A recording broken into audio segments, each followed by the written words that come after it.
Okay, just moving straight on from previous session.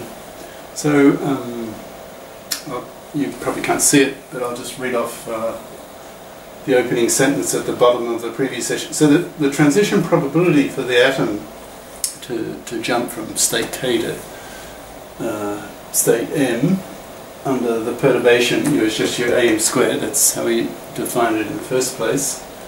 And your AM squared, remember, is of the form an HMK squared sine squared term from earlier sessions. It'll be of this form because your H now, we're talking about the atom, let's say with one electron, at least one outer electron, being perturbed by an electromagnetic wave whose electric field we approximated as E0 cos omega t. Okay? And the perturbing, the H bar, was minus little e big E0 dot r, the dot product. So plug in, so here's your little e, charge of the electron, E0 squared r, right? And remember H bar is this, so we're squaring HMK. So that's the nth kth element of the perturbation matrix. Right? So if we write here in Dirac notation, now these are just constants. So here's your r. So it'll be a bracket form and squared. Right? It's h squared. So remember HMK, so mk, and here's your perturbing term, your h bar, effectively, right? And then your sine squared, all this. And now there's a 3 coming in here, which I didn't follow clearly. It's certainly not explained in the text.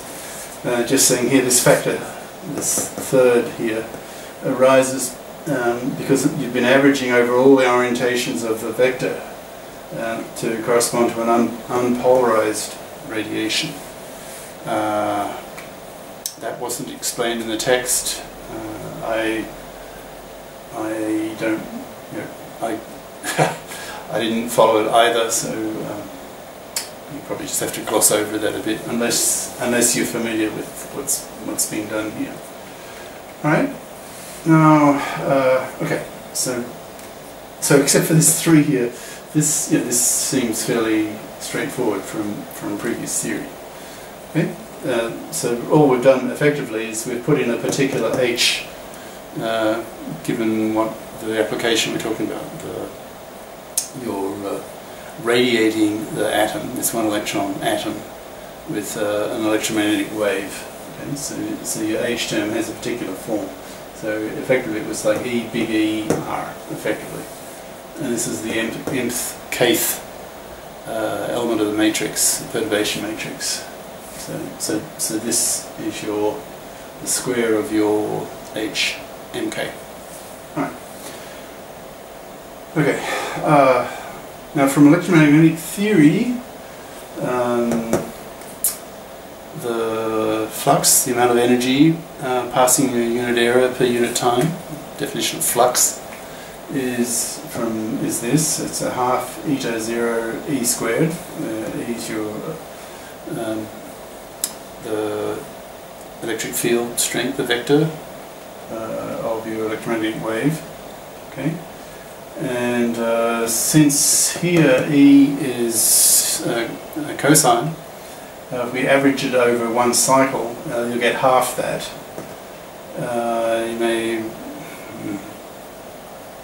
How do you do that? We'll take E squared, integrate it over a time period, well, one time period, and you'll get half. That's where the quarter comes from. Okay. So the flux averaged over a cycle is a quarter of E naught squared. Okay. Now the magnetic flux, the energy per unit area per second, if you like, is the same. So you just double this, so you'll get this. So the total energy flux, you multiply it by the velocity. That's the amount of energy passing in a second, I guess. You multiply the velocity, in this case it's the speed of light, right? So that's the amount of energy, radiant energy passing per unit area in a second. Alright, okay. Now, probably getting the feeling you're getting a lot thrown at you at the moment. Assuming that you're quite familiar with, you've done a full course, undergrad course in electromagnetic theory, because a lot of the presumed knowledge has just been thrown at you. Assuming that you know that, I will be giving a course on electromagnetic theory, because it's needed. This kind of thing shows. All right. Now, imagine that this, in most practical applications, this electromagnetic wave, there's a frequency range. It's not just a pure single frequency. There'll be a range, delta omega, of the frequencies, plural, that the radiating wave has. Okay, and let's assume that this range here is much bigger than the peak width. In other words, the sine squared term, which is very sharply peaked. So let's assume that the range of the frequencies of the wave is much larger than that.